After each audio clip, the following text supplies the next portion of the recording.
কেমন আছো তোমরা সবাই? আশা করি খুব ভালো আছো। অনলাইনে যুক্তিবিদ্যা ক্লাস নিয়ে আমি আবার তোমাদের সামনে হাজির হয়েছি।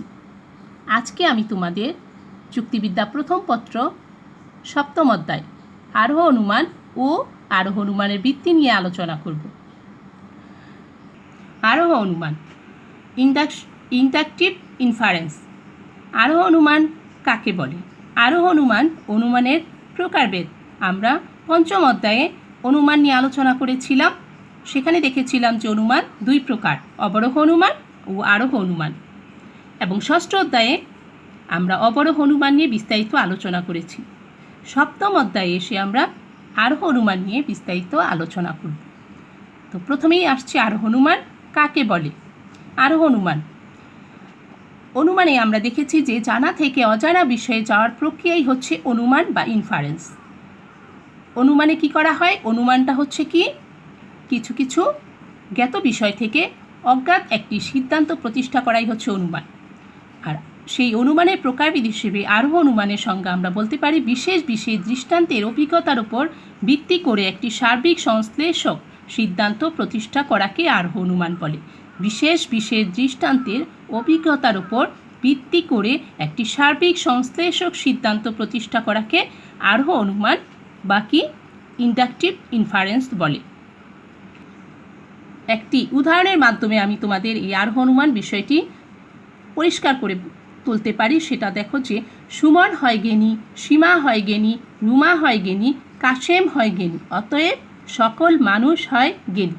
তাহলে আমরা এখানে কি দেখলাম? সেই সংজ্ঞার কথাটা আমাদের বিশেষ বিশেষ দৃষ্টান্তের অভিজ্ঞতার উপর, এই যে বিশেষ বিশেষ দৃষ্টান্তের অভিজ্ঞতা, সুমনের জ্ঞানশীলতা, সীমার জ্ঞানশীলতা, রুমার জ্ঞানশীলতা, কাশেমের জ্ঞানশীলতার উপর নির্ভর করে আমরা একটি সার্বিক সিদ্ধান্ত প্রতিষ্ঠা করলাম, সেটা হচ্ছে কি সকল মানুষ হয় জ্ঞানী। তাহলে আমরা বলতে পারি যে আরোহ অনুমানে কি করা হয়?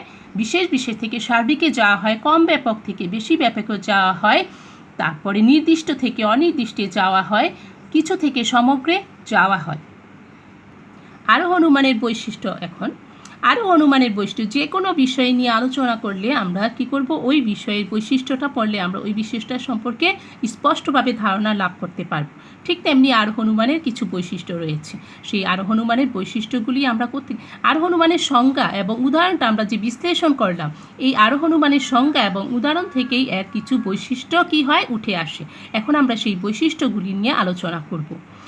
1 নম্বর বৈশিষ্ট্য, আরোহ অনুমানের সিদ্ধান্ত একটি সার্বিক বাক্য। কি? আরোহ অনুমানের সিদ্ধান্ত একটি সার্বিক বাক্য। আরোহ অনুমানের সিদ্ধান্তটি কোনো বিশেষ বাক্য না, একটি সার্বিক বাক্য।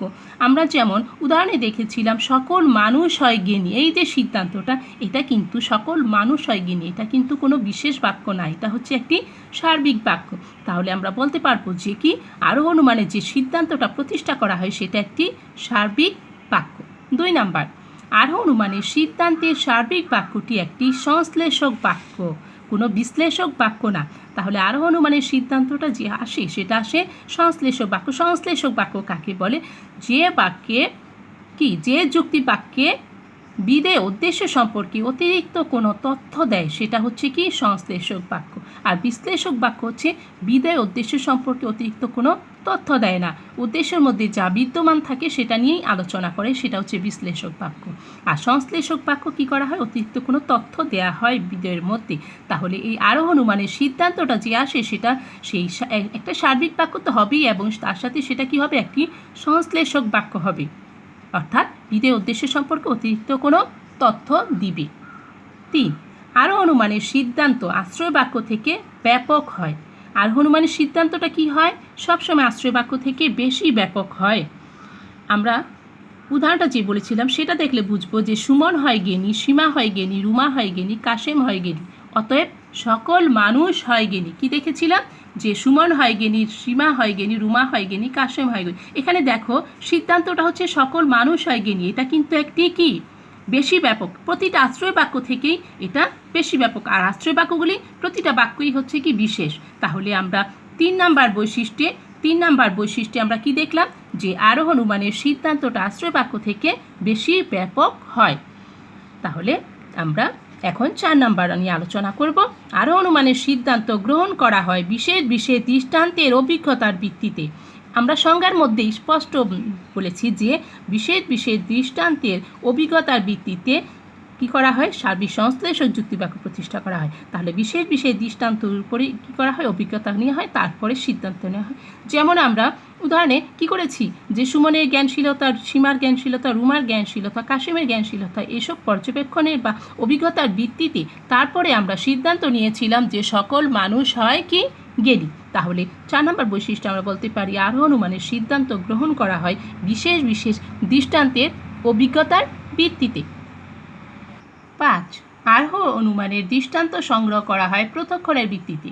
আরোহ অনুমানের যে বিশেষ বিশেষ দৃষ্টান্তগুলি সংগ্রহ করা হয় সেগুলি কিসের ভিত্তিতে করা হয়, প্রত্যক্ষণের ভিত্তিতে। প্রত্যক্ষণ মানে কি, প্রত্যক্ষণ হচ্ছে কি যে নিরীক্ষণ এবং পরীক্ষণ, অর্থাৎ নিজ চোখে দেখা, নিজ চোখে প্রত্যক্ষ করা, সেটা হচ্ছে কি প্রত্যক্ষণ। নিরীক্ষণটা হয় প্রকৃতি প্রদত্ত পরিবেশে, আর পরীক্ষণটা হয় নিয়ন্ত্রিত নিজের আয়ত্তের পরিবেশে। তাহলে আরোহ অনুমানের দৃষ্টান্তটাই নিরীক্ষণ এবং পরীক্ষণের মাধ্যমে অর্থাৎ প্রত্যক্ষণের ভিত্তিতে নেওয়া হয়। তাহলে আরোহ অনুমানের সিদ্ধান্তটা বা দৃষ্টান্তটা সংগ্রহ করা হয় প্রত্যক্ষণের ভিত্তিতে। 6. আরোহ অনুমানে আরোহমূলক লম্ফ বিদ্যমান, অর্থাৎ আরোহ অনুমানে আরোহমূলক লম্ফ, আরোহমূলক লম্ফ, লম্ফ মানে হচ্ছে কি লাভ দেয়া, তার মানে কি জানা থেকে অজানায় যাওয়ার প্রক্রিয়া যে সেটাই হচ্ছে কি লাভ দেওয়া বা আরোহমূলক লম্ফ। অর্থাৎ কোনো শ্রেণীর কিছু সংখ্যক দৃষ্টান্তের ওপর, কোনো সত্যতার ওপর, ওই শ্রেণীর সকলের ওপর ওই সিদ্ধান্তটা প্রতিষ্ঠা করাই হচ্ছে আরোহমূলক লম্ফ। তাহলে আরোহ অনুমানে আরোহমূলক লম্ফ বিদ্যমান থাকে, আর আরোহমূলক লম্ফটাই কিন্তু হচ্ছে আরোহের প্রাণ। তাহলে আরোহ অনুমানে আরোহমূলক লম্ফ কি থাকে, বিদ্যমান থাকে। 7. আরোহের ক্ষেত্রে প্রকৃতির নিয়মানুবর্তিতা নীতির ভিত্তিতে সিদ্ধান্ত গ্রহণ করা হয়। আরোহের ক্ষেত্রে কি থাকে, প্রকৃতির নিয়মানুবর্তিতা নীতি। প্রকৃতির নিয়মানুবর্তিতা নীতি কি, প্রকৃতির নিয়মানুবর্তিতা নীতি হচ্ছে আরোহের স্বতঃসিদ্ধ নিয়ম, অর্থাৎ প্রকৃতি আজকে যে অবস্থায় যেরকম আচরণ করছে ভবিষ্যতে এই অবস্থায় এরকমই আচরণ করবে। যেমন আমরা কি জানি যে কি হয়, আকাশে মেঘ করলে বৃষ্টি হয়, তারপরে আগুন থেকে ধোঁয়া সৃষ্টি হয়।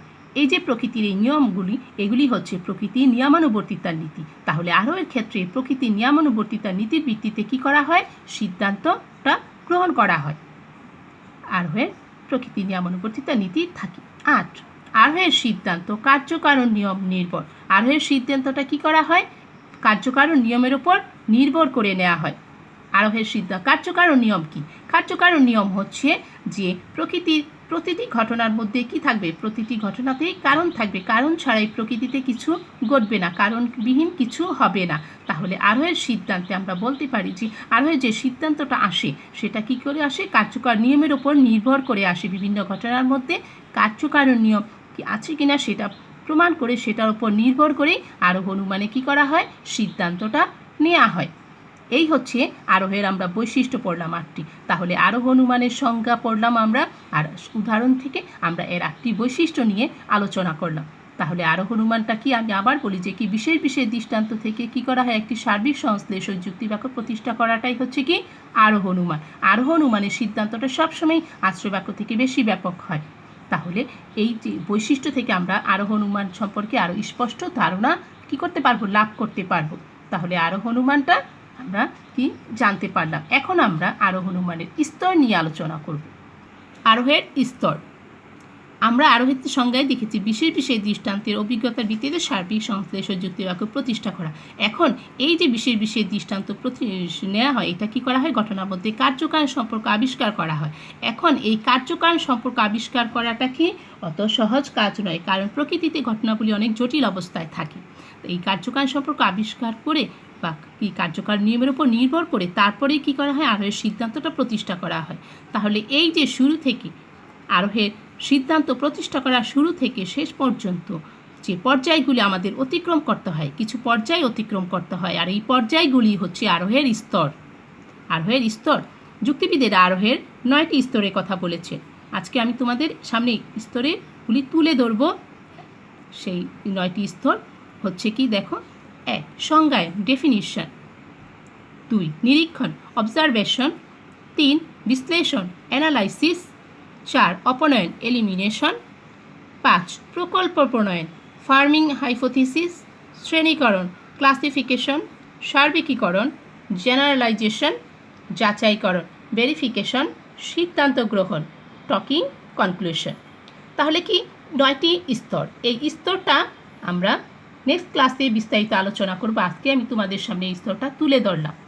এখন কথা হচ্ছে এই স্তরগুলি আবার কি সিরিয়ালটা মেনটেন করতে হবে, ক্রমটা জানতে হবে। নেক্সট ক্লাসে আমি তোমাদের এটা নিয়ে বিস্তারিত আলোচনা করব। সে পর্যন্ত বাসায় থাকবে, নিরাপদ থাকবে, আমার ক্লাসগুলি মনোযোগ দিয়ে দেখবে। সামনের ক্লাসে আসা পর্যন্ত তোমরা সবাই ভালো থাকো। আল্লাহ হাফেজ।